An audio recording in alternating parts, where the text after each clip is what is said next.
Jiho stood in the sterile white office of the interstellar real estate broker, staring at the holographic display of planet HFY 47.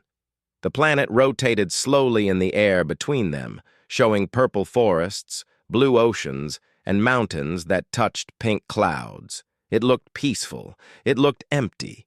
It looked perfect. "You're absolutely certain no one lives there?" Jiho asked for the third time. The broker, a thin alien with too many arms, clicked his mandibles in what the translator called laughter. "Sir, the Galactic Registry confirms it. No sentient life, no industrial signatures, no communications detected. The survey team classified it as uninhabited 20 years ago. That's why it's so cheap." Jiho had money. More money than he knew what to do with after selling his share of the terraforming company. 300 years of corporate meetings, business partners who smiled while plotting behind his back, and crowded Earth colonies where privacy was a forgotten dream. He was tired.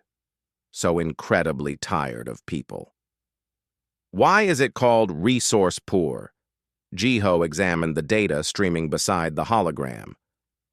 Limited heavy metals, no exotic elements, basic ecosystem. Nothing valuable for mining or exploitation. Most species want planets they can profit from. You're the first buyer in decades who actually wants to live there. The broker's translator carried a hint of confusion, as if the concept of buying a worthless planet was madness. To Jiho, it was paradise. He signed the contract with his biometric signature. The planet was his, all of it, every forest, every ocean, every mountain, his own world where no one would bother him. No committees, no neighbors, no noise, just silence and peace. 2 months later, Jiho's transport ship descended through V447's atmosphere.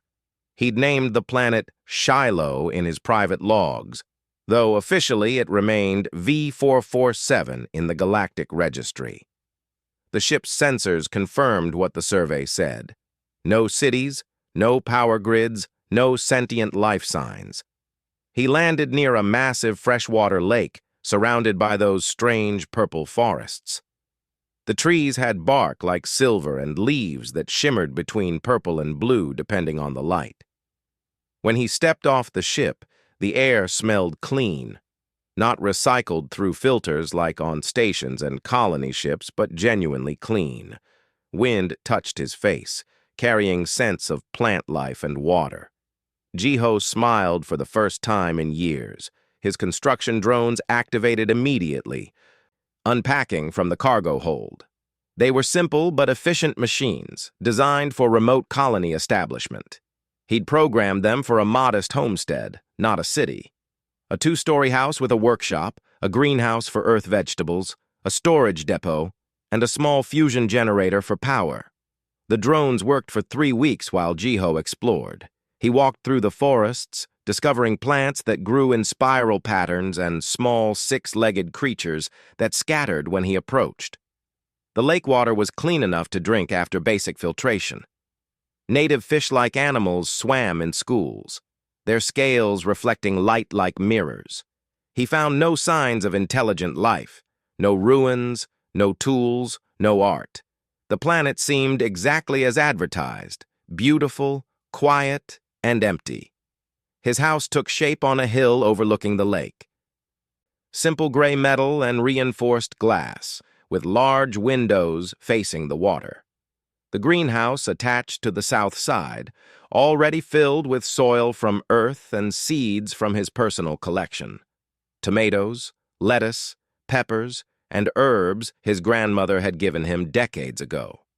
Jiho planted those seeds himself, refusing to let the drones do it. His hands in dirt felt real in a way his corporate life never had. He was building something here. Something just for himself. The first month passed in peaceful routine. He woke with the local sun, which was slightly more orange than Earth's. He tended his greenhouse, watched his vegetables grow, and explored different areas around his homestead. He caught fish from the lake and cooked them with herbs from his garden. He read books on his tablet, old novels he'd never had time for. He was alone, and it was wonderful. But small things began to bother him. First, he noticed footprints near the lake that weren't his. They were larger, with only 3 toes, pressed deep into the mud. His scanners insisted they came from local wildlife, nothing sapient. Then he found scratch marks on trees near his house. Long, deep gouges in the silver bark, positioned higher than any of the small creatures he'd seen could reach. One evening, while grilling fish on his porch, he felt eyes on him.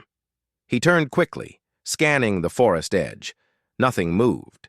His motion sensors detected nothing. Yet the feeling remained, crawling up his spine like a warning.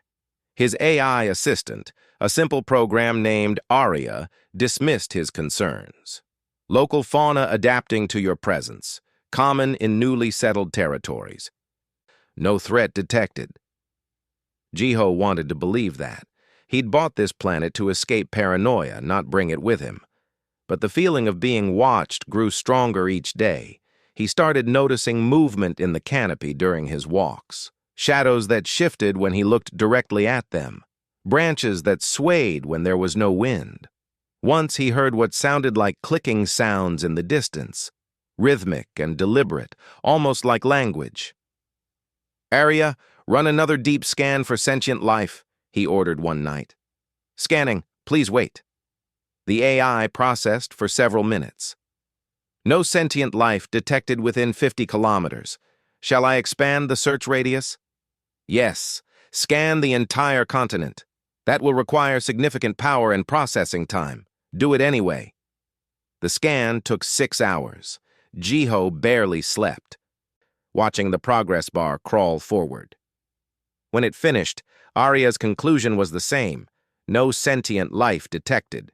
Yet Jiho couldn't shake the certainty that he was not alone. He began carrying a plasma pistol during his explorations, against his own wishes.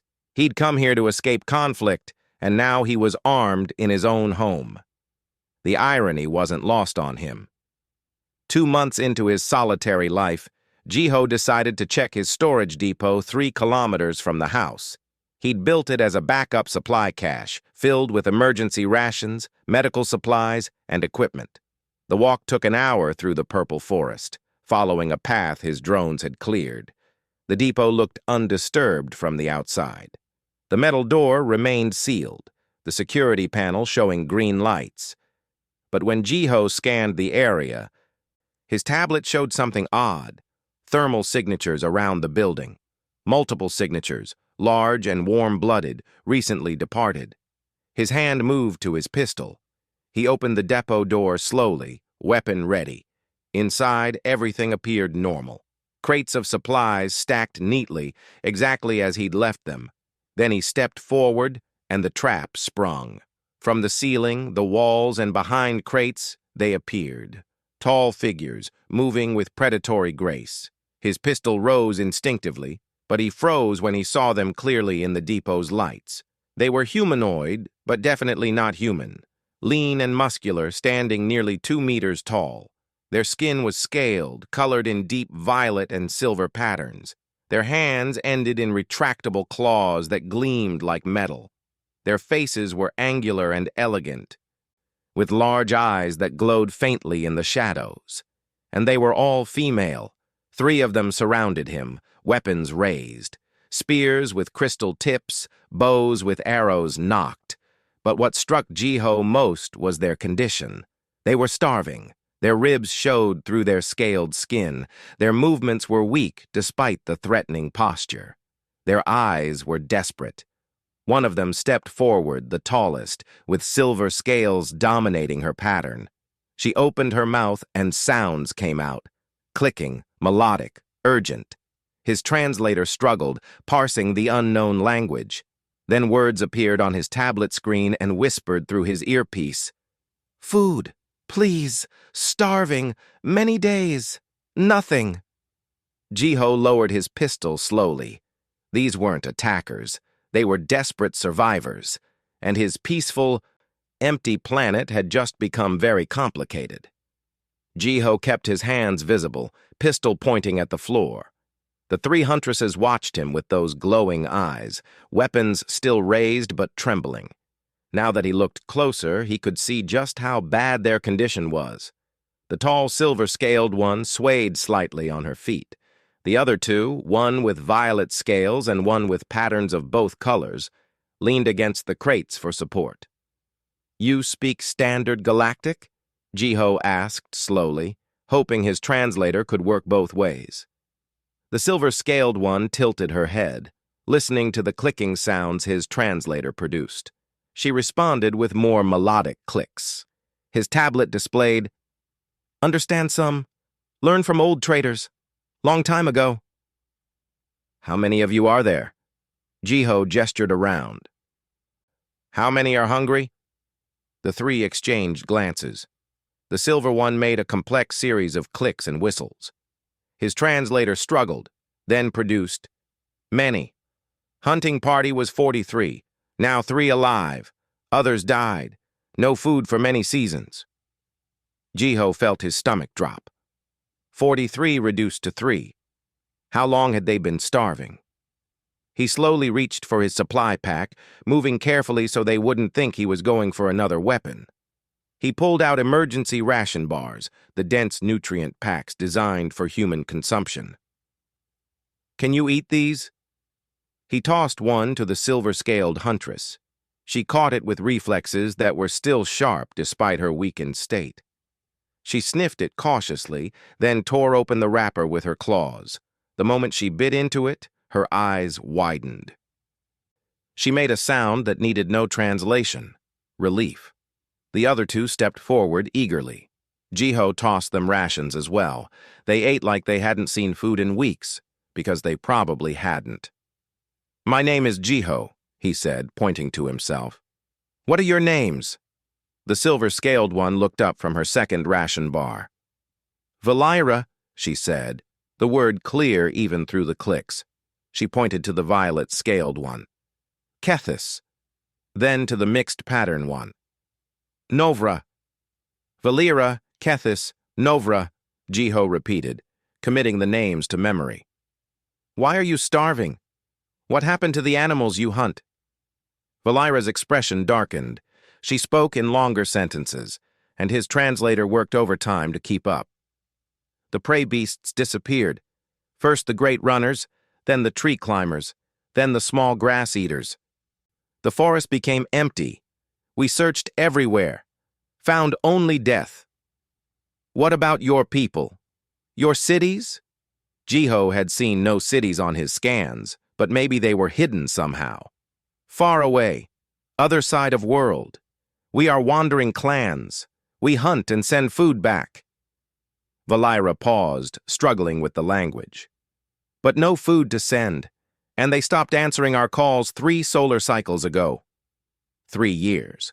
These huntresses had been cut off and starving for 3 years. Jiho made a decision that went against every instinct that brought him to this planet. "Come with me. I have more food at my house. We need to get you stable." Valira stared at him. Then she made a sound that his translator labeled as disbelief. "You feed us? You not demand trade? Not demand service?" "I'm not going to let people starve," Jiho said simply. "Come on." "Can you walk 3 kilometers?" The huntresses exchanged looks again. Then Valira did something unexpected. She lowered herself to one knee, pressing her clawed hand to her chest. Kethis and Novra followed, making the same gesture. "You are Kale," Valera said. The translator showed the word but added a note. "Direct translation unavailable.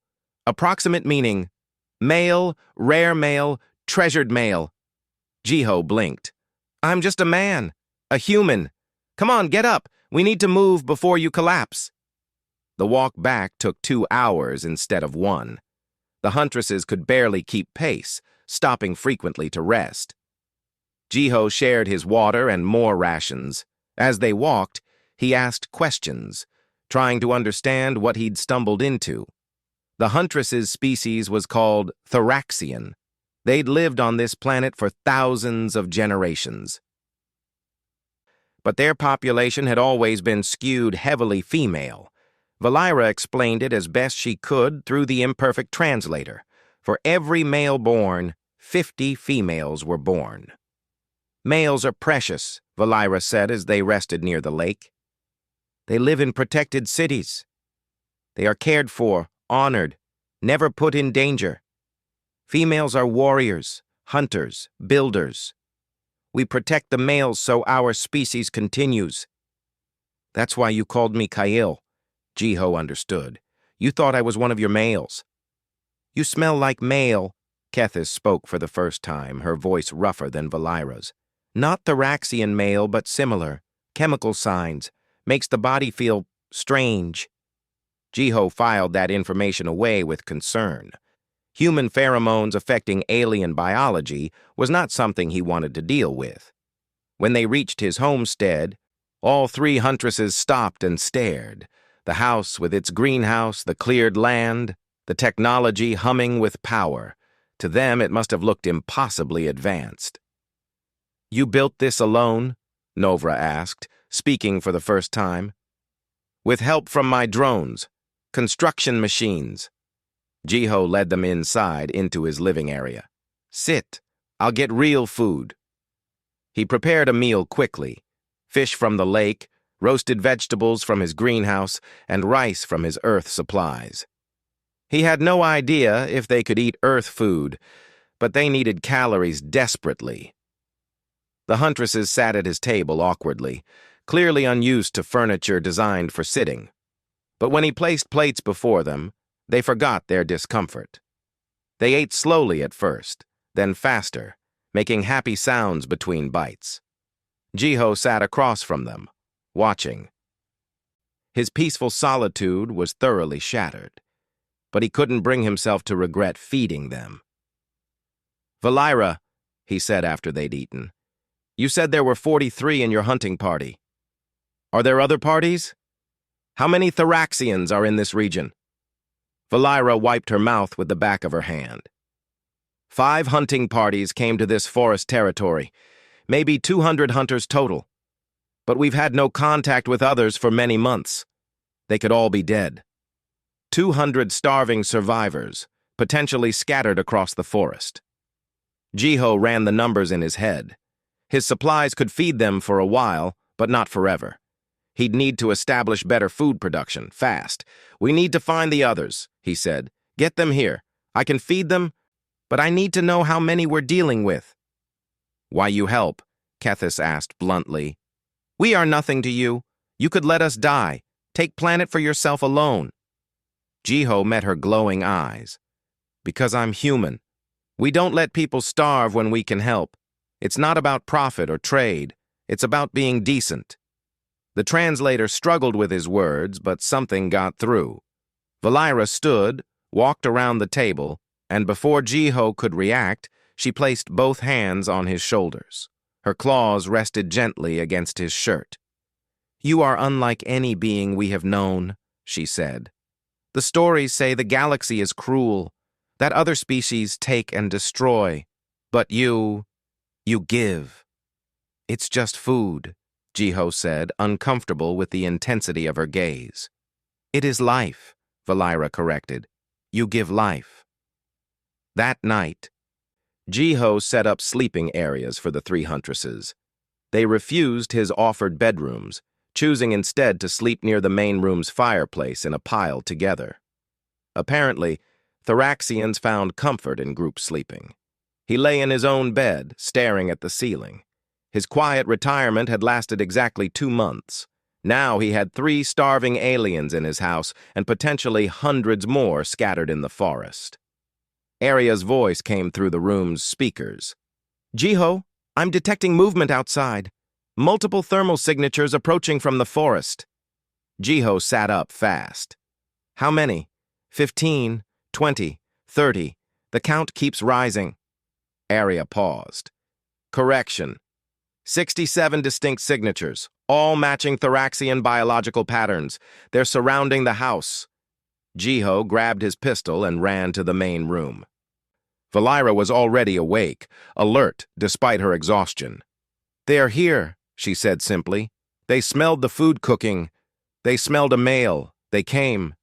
How many more are out there? Jiho asked. Valira walked to the window, looking out at the forest. In the moonlight, he could see them now, dozens of shapes moving between the trees, more emerging every moment, all tall, all lean, all starving. All of them, Valira whispered. Every surviving huntress in the region. They all came.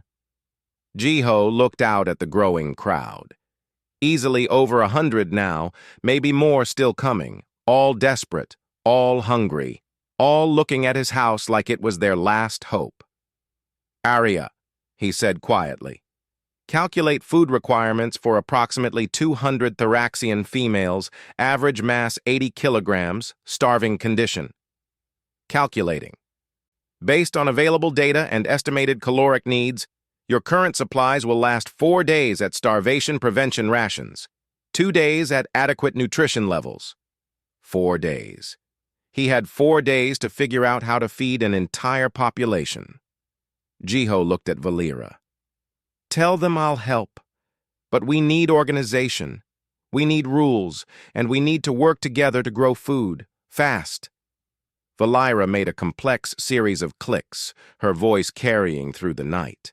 The huntresses outside responded with their own calls.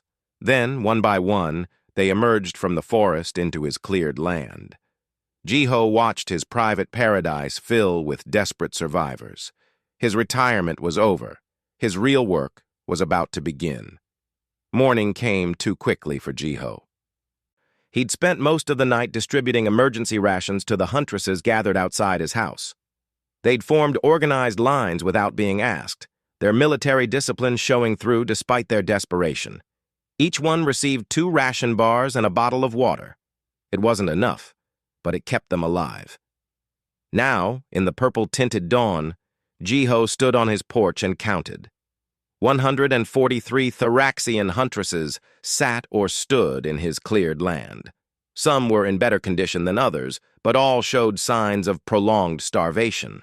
Their scaled skin had lost its shine. Their movements were slow and careful, conserving energy.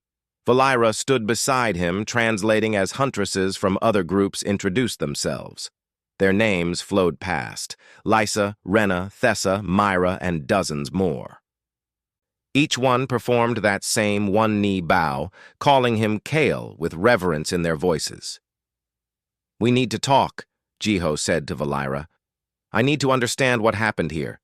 Why the survey teams said this planet was empty. Why you're all starving. All of it. Valira nodded. I will gather the party leaders. We will explain. An hour later, Jiho sat in his workshop with 7 huntresses, Valira, Kethis, Novra, and 4 others who led the remaining hunting parties. They crowded into the space, their tall frames making his workshop feel small.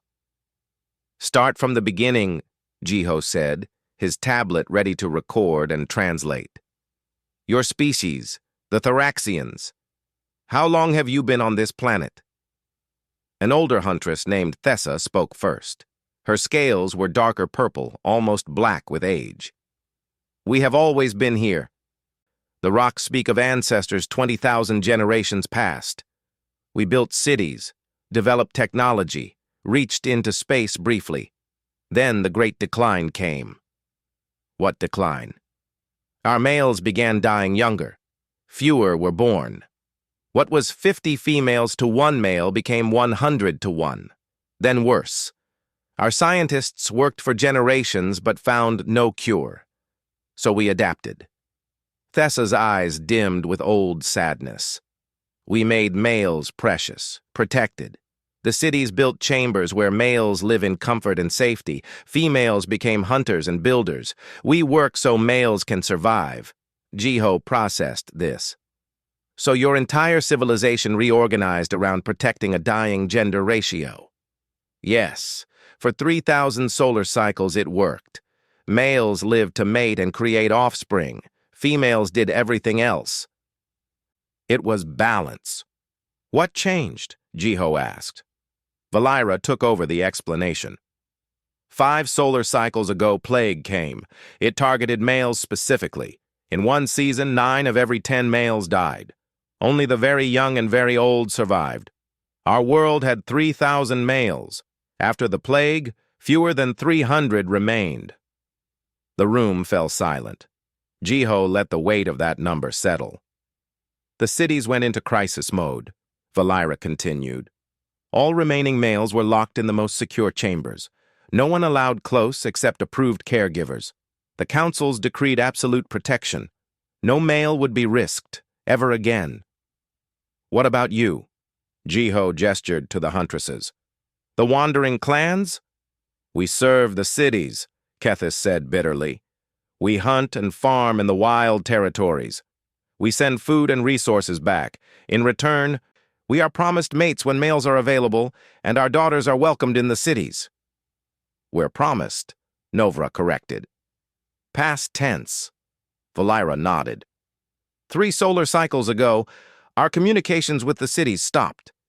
No responses to our calls. No supply ships. No instructions. We were cut off.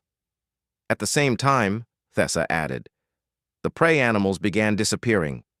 The great beasts we hunted vanished first. Then smaller creatures. Then the fish in the rivers.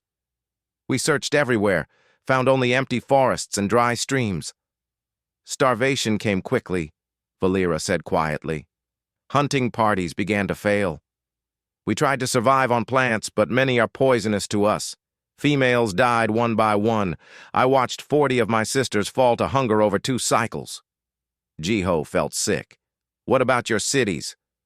Couldn't you go back? The cities are across the great ocean. 3 months of travel on foot.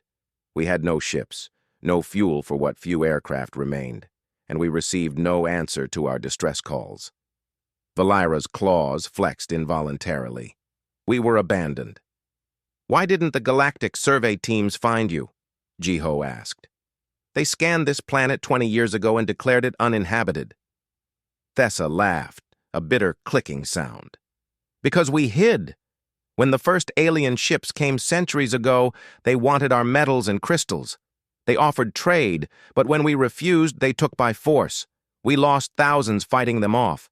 After that, our councils decided, hide from the galaxy. Let them think we are primitive or extinct. Technology was restricted to cities only. We wandering clans use only simple tools.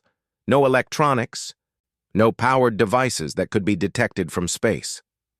So the surveys saw no cities in this region, no technology, and assumed no one was here. Jiho understood. You hid so well you became invisible. It kept us safe from raiders, Valira said, but it also meant no one came to help when we needed it. Jiho stood and paced. His mind raced through the implications. An entire civilization in collapse, hanging by a thread. Females abandoned in the wilderness while their males were locked away. A planetary ecosystem failing for unknown reasons. Why did the animals disappear? He asked. What killed your ecosystem? None of the Huntresses had an answer. Valira shrugged. The elders spoke of balance disrupted. The cities grew too large, took too much from the land. But we are hunters, not scientists. We know only that life disappeared from these territories. Jiho turned to his AI. Area, run an ecological analysis of the region. Compare biomass levels, species diversity, everything. Running analysis. Preliminary results show this region has undergone severe ecosystem collapse. Estimated 87% reduction in animal biomass over the past 5 solar cycles. Cause unknown, but consistent with overhunting, pollution, or habitat destruction on a massive scale. Could the cities have caused this? Possible. Industrial pollution spreading through water systems could contaminate entire regions. Alternatively, climate shifts from urban heat islands could disrupt migration patterns. Insufficient data for definitive conclusion. Jiho turned back to the Huntresses. Your cities might have poisoned the land you depend on. Then cut you off when the plague hit. They saved their males and left you to die. The words hung heavy in the air. Valira's expression hardened. We suspected this, but speaking it aloud makes it real. There's something else, Kethis said, her voice low. Something we noticed when we first saw you, Jiho. You smell like male. Not exactly like Thoraxian male, but similar. The pheromones trigger responses in us, protective instincts, attraction, things we haven't felt in solar cycles. That's a problem, Jiho said carefully. No, Valira said firmly. It is hope. You are not Thoraxian, but you are male. Your presence reminds us what we fight for, why we survive. I'm not your male, Jiho said. I'm not anyone's mate or prize. We know, Valira assured him, but you are proof that males exist in the universe. That they can be strong and kind. That they choose to help rather than hide away in protected chambers. The other Huntresses made clicking sounds of agreement. You make us remember, Thessa said, that the old ways, where males were partners and not possessions, were better. Jiho rubbed his face, exhausted. Okay, let's focus on immediate survival. We have food for a few days. After that, we need sustainable sources. Arya, assess farming potential in this region. Based on soil quality and climate data, this location is excellent for agriculture. The Huntress's knowledge of native plants combined with your earth crops could establish food security within 2 growing cycles. 2 growing cycles is months, Jiho said. What do we do in the meantime? The lake, Novra spoke up. You have fish there. We could net them, preserve them. It's not enough alone, but combined with your rations and any plants we gather, we might survive. What about the other Huntresses? Jiho asked. You said 200 in the region. We have 143 here. Where are the rest? The room darkened. Dead or dying, Valera said. Those who could walk came here. Others are too weak, scattered in camps throughout the forest. Maybe 50 more alive, but we don't know where all the camps are. We find them, Jiho declared. Today, I have drones that can scan the forest. We locate every surviving huntress and bring them here. No one dies alone in the woods while I have the resources to prevent it. Valira stared at him. You would do this? Save beings not your own kind? Yes, Jiho said simply. Because it's right. The Huntresses exchanged glances. Then, as one, they stood and performed that one-knee bow. But this time, they spoke in unison, their clicking voices harmonizing. We pledge to Jiho, the Kale who chose us when his own kind did not need him. We are his in service and in hope. No, Jiho said sharply. Stop with the pledging. You're not mine. You're free beings who need help. I'm providing that help because I can, not because I want servants or followers. Then what do you want? Valira asked. Jiho thought about it. What did he want? He'd come here for solitude, but that dream was dead. Instead, he had a choice. Abandon these survivors or help them build something new. I want you to survive, he finally said. I want you to build lives worth living, and I want to help make that happen, not as your owner or leader, but as a partner. Someone who works with you. Valira smiled, showing sharp teeth. Then we are partners, and partners share burdens equally. Agreed, Jiho said. So let's get to work. Valira, organize teams for fishing and plant gathering. Kethis, I need scouts to find the remaining Huntresses. Thessa, you know the most about your people's agriculture. Work with Arya to plan our farms. The Huntresses moved with purpose, energized by clear direction and hope. Jiho stepped outside and looked at the crowd of survivors.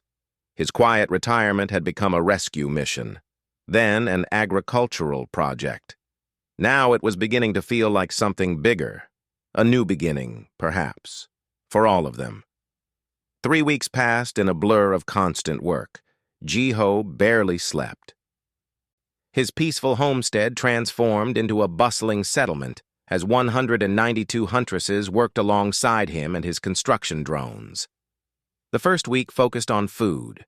Valira's fishing teams worked the lake from dawn to dusk, using nets woven from native plant fibers. They caught enough fish to supplement the dwindling ration packs.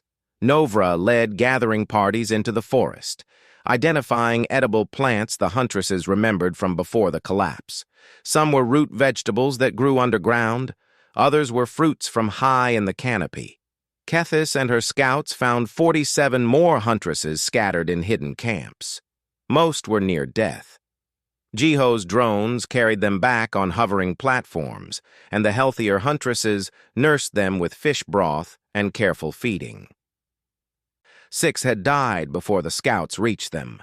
They were buried on a hillside overlooking the lake, with crystal markers the Huntresses carved themselves. The second week brought structure. Jiho couldn't manage nearly 200 individuals alone. He needed organization. He called a gathering in the clearing that had become their central meeting ground. "This isn't working," he told them through Valira's translation. "We're surviving, but barely. We need systems, rules, ways to make sure everyone contributes and everyone eats." "What do you propose?" Thessa asked. Jiho had spent a sleepless night planning. Work teams, fishing, gathering, farming, construction. Everyone joins a team based on their skills. Each team has a leader who reports progress. We meet every 3 days to discuss problems and adjust plans. "And who leads the leaders?" Kethis challenged. "You." "No," Jiho said firmly.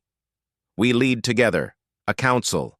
You, me, Valira, Thessa, Novra, and representatives from each work team. Decisions by majority vote." Silence fell. The Huntresses looked at each other uncertainly. "In our old society," Valira said slowly, "males do not work. They do not lead. They are protected and consulted, but females make all decisions about survival." "I'm not Thraxian," Jiho reminded them, "and I work. I'm already working alongside you every day. Why should that change?" "Because you are precious," Thessa said. "You are the only male in our group. If you are injured or killed, we lose what you represent."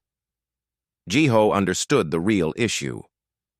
They were trying to protect him the way they'd been conditioned to protect their own males. But that mentality needed to change. "Listen," he said, addressing all of them. "I appreciate the concern. But I'm human. We don't work like your species. Human males work, fight, build, and lead alongside human females. We're partners, not possessions to be protected. If you want my help, you need to accept that I'm going to be in the field, getting my hands dirty, taking the same risks as everyone else." More silence. Then Valira laughed, a clicking trill of genuine amusement.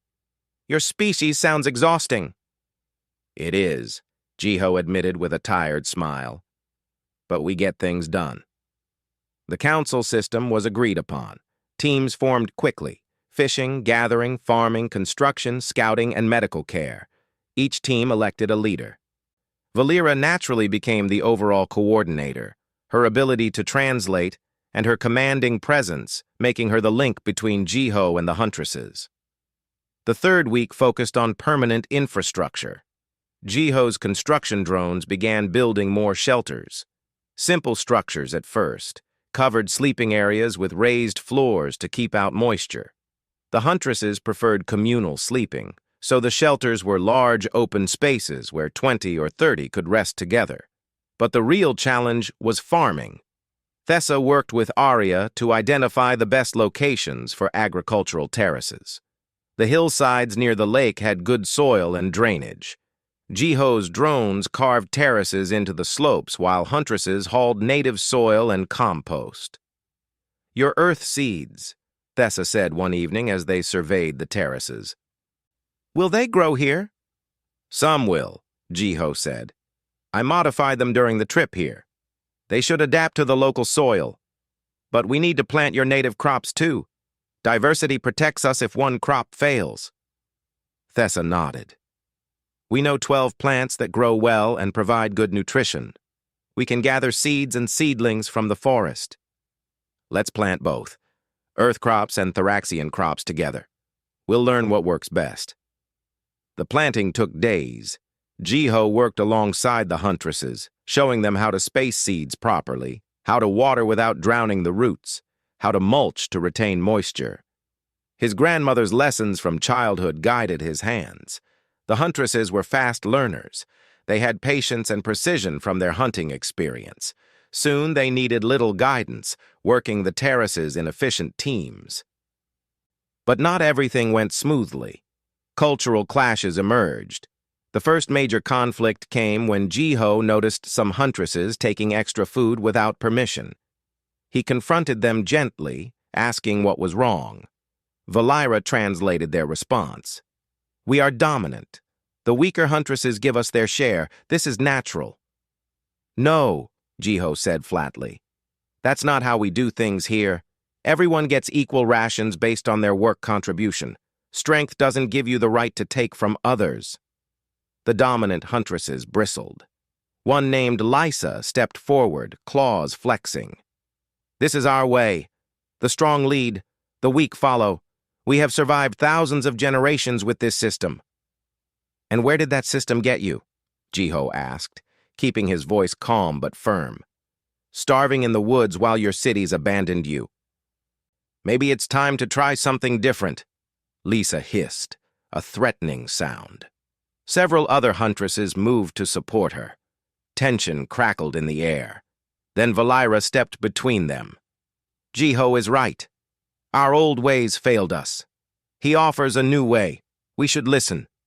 "You defend him because he is male," Lisa accused. "You want to keep him to yourself." "I defend him because he saved our lives," Valira said coldly. "And because his ideas work. Look around you. We are eating. We are building. We have hope again. That is worth changing some traditions." The confrontation ended with a new rule. Equal distribution of food, enforced by the council. Violators would lose their rations for a day. The dominant Huntresses grumbled but complied. The second clash was more personal. Jiho noticed some Huntresses watching him constantly, following him during his work, competing for his attention. It made him uncomfortable. He brought it up with Valira privately. "What's happening? Why are they acting like this?" Valira clicked thoughtfully. "You are male. They are drawn to you. It is biological. The pheromones you produce trigger mating instincts. They cannot help it." "That needs to stop," Jiho said. "I'm not interested in mating with anyone. I'm here to help you survive, nothing more." They know this logically, but biology is powerful, especially for Huntresses who have not been near a male in solar cycles. "Then we need boundaries, clear rules about personal space and appropriate behavior." Valira agreed. Another council meeting, another set of rules. No following Jiho without work-related reasons. No touching without permission. No competing for his attention through displays of strength or skill. Violations would result in temporary exile from the central settlement. The rules helped, but the underlying tension remained. Jiho could feel it in how they looked at him, how their voices changed when they spoke to him. He represented something they thought they'd lost forever.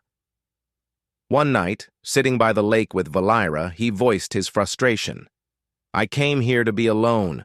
Now I'm accidentally the center of an entire society. This isn't what I wanted." "What do you want?" Valira asked. She'd asked him this before, but now the question had more weight. "I wanted peace," Jiho said. "Quiet. No responsibilities, just me and nature." "And now?" Jiho watched the purple moon rise over the lake. In the distance, he could see lights from the settlement.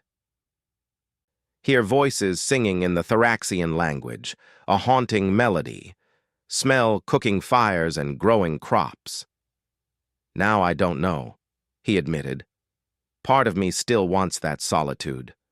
But another part, I look at what we're building here and I'm proud. We're creating something good, something that gives nearly 200 beings a chance to live." "You are becoming a leader," Valira observed. "I don't want to be a leader.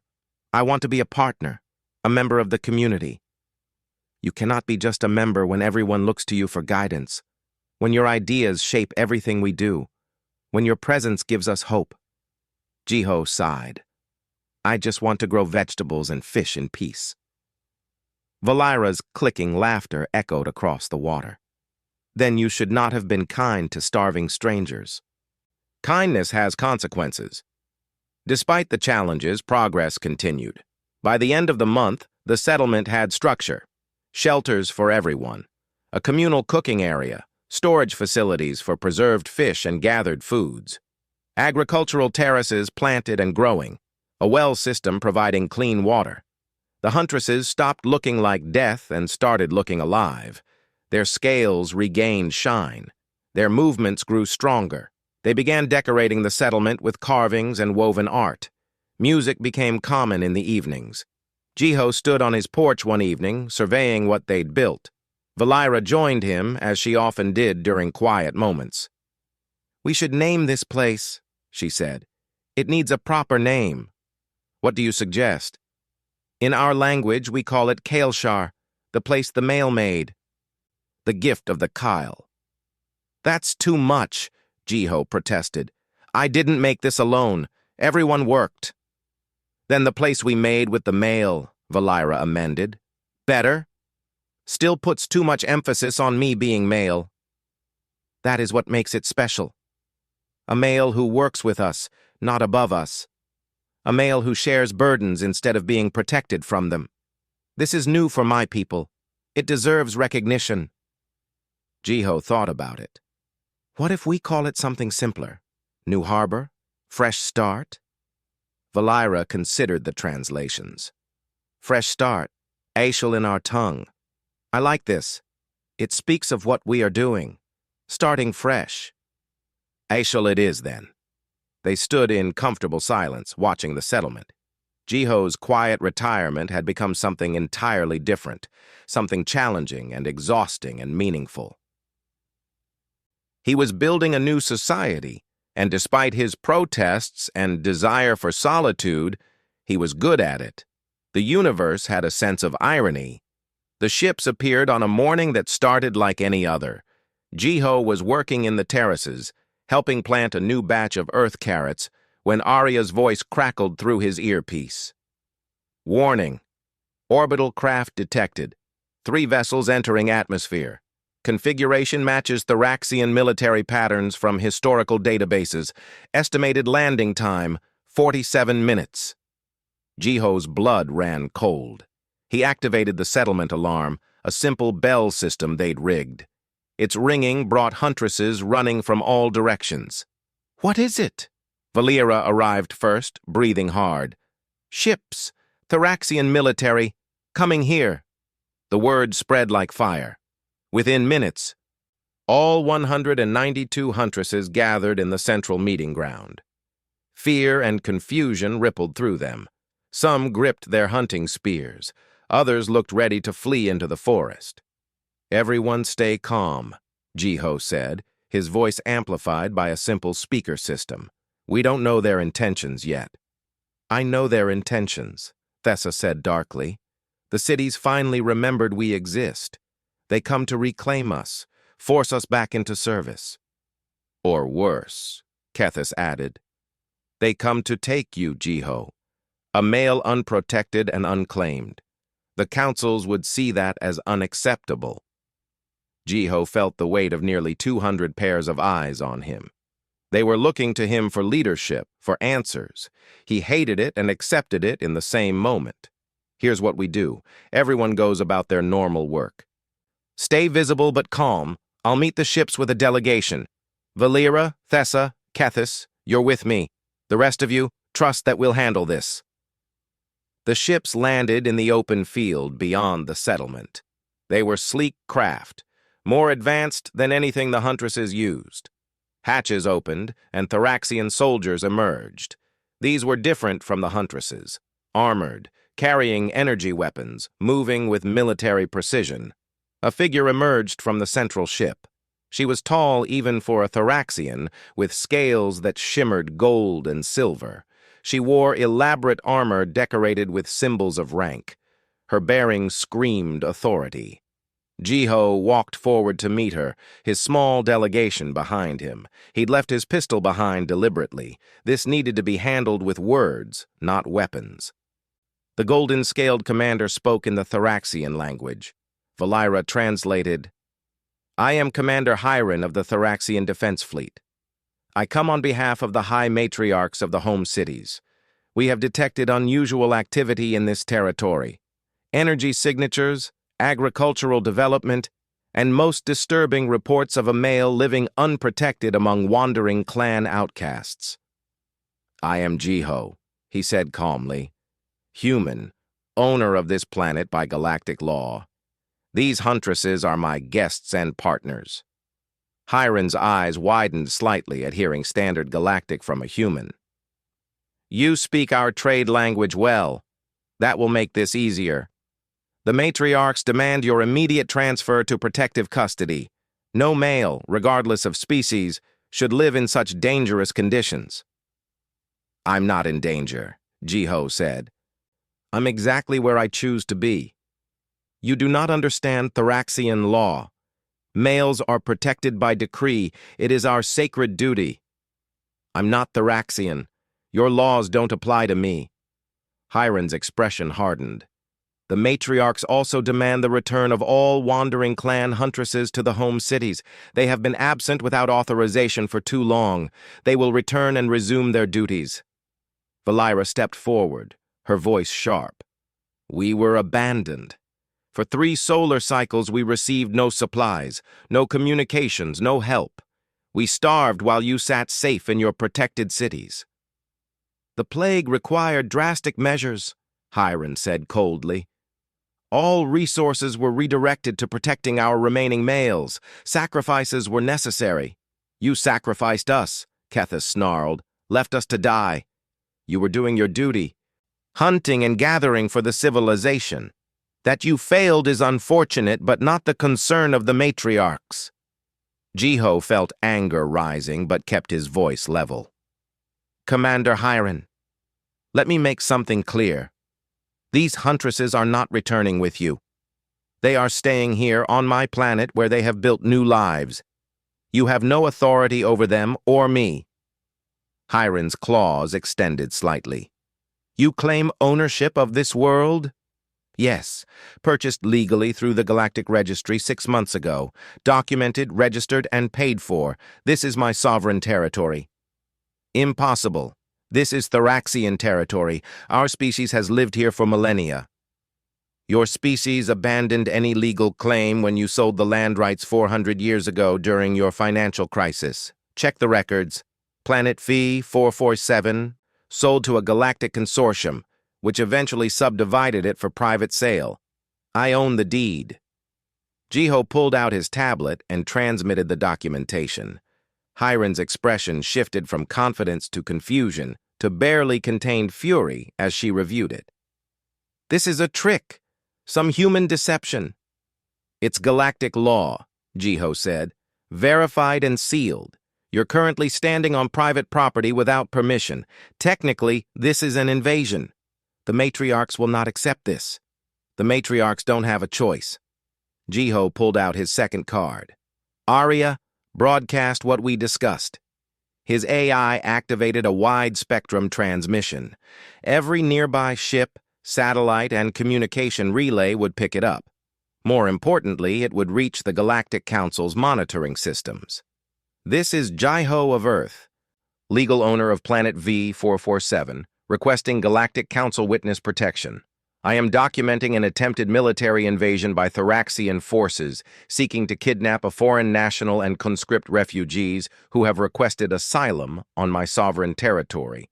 This message includes full evidence of land ownership, refugee status documentation, and recordings of the Thraxian commander's stated intentions." Hiron's scales flushed darker with rage. "You dare invoke galactic law against us?" "I dare enforce my legal rights," Jiho corrected, "and the rights of the Huntresses who chose to stay here rather than return to a civilization that abandoned them. They are Thraxian citizens. They have duties. They are refugees seeking asylum. They have rights. Jiho gestured to the settlement behind him. Look at what we've built here. Real food production, fair distribution systems, communal decision-making. These huntresses are thriving because they're free to build something better than what your cities offered. Valira stepped forward again. Commander, I speak for the huntresses of HFY. We formally request asylum from human authority. We renounce our citizenship in the Thraxian home cities. We claim refugee status under Galactic Law Article 7, which grants protection to those abandoned by their governments during crisis. Other huntresses emerged from the settlement, forming ranks behind Valira.